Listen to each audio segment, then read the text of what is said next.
welcome back to More or Less Chefs. My name is Colleen and today I'm going to show you a very simple recipe because it's a Monday. After a weekend of good cooking, which takes a bit more time, I do want to show you something simple recipe you can make on a weekday. So this is a recipe for methi Matar Pulao. In other words, fenugreek leaves, peas pulao, which is just essentially a rice dish. Very simple to make, one pot. You're soaking the rice for like 10 to 15 minutes at the minimum. If you have more time, you could do more, like 30-35 minutes. It's just going to make it, faster for you to cook it and it'll just taste better. But do check out this recipe. As always, all the ingredients are going to be listed in the description box below.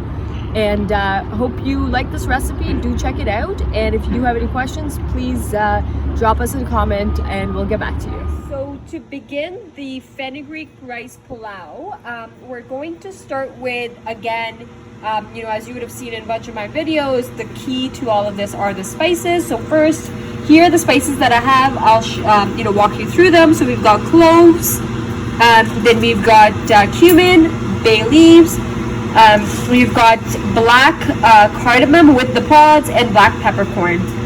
We're now just going to add some oil to the pan. That's enough. And we're going to make sure that that's our pot's warm enough. And then we're going to really we can add all of these spices in together. We don't need to do them in any sequence per se. So we're just going to add it in. And you can hear it, it's sizzling now, so it's perfectly warm. And we're just going to mix it. Add onions.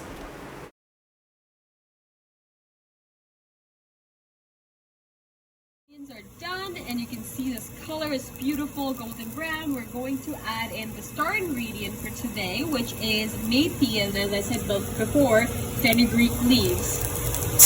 These have already been washed and chopped up because they otherwise will be too big, and I want to be able to have them in every bite of a spoonful of rice that you take.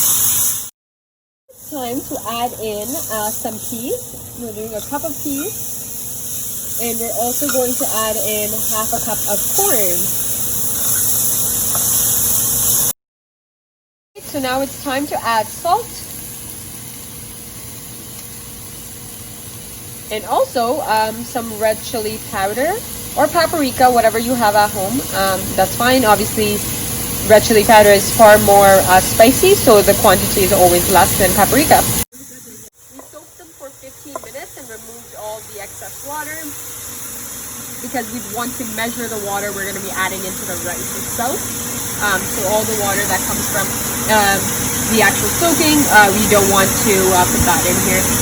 We're using basmati rice here. That's probably the preferred rice type that you want to use, but it's quarantine time, so use whatever rice you have. We've just added water here after mixing it for a couple minutes, and you'll notice the water is always double the amount of rice you've taken. So of course you'll see it in the descriptions below as well, but here we have added double the water, and that's always the case for basmati rice. High heat once we put the water, but now when do you lower the heat and cover them, etc. So the trick for that is, as soon as you start to see bubbles appear on the rice, you know that's going to be the right time to lower and simmer the heat. Add the water and mix everything together. We're going to let this cook here for another few minutes on max heat.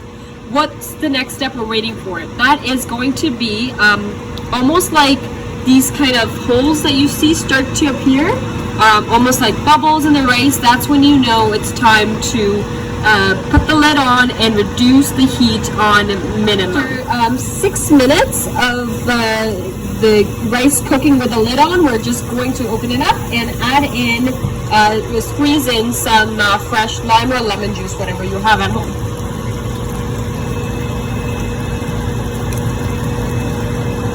After 2 minutes, after us putting in the lemon or lime, we just kept it still on minimum heat. And now we're actually going to turn it off, and these rice are basically done.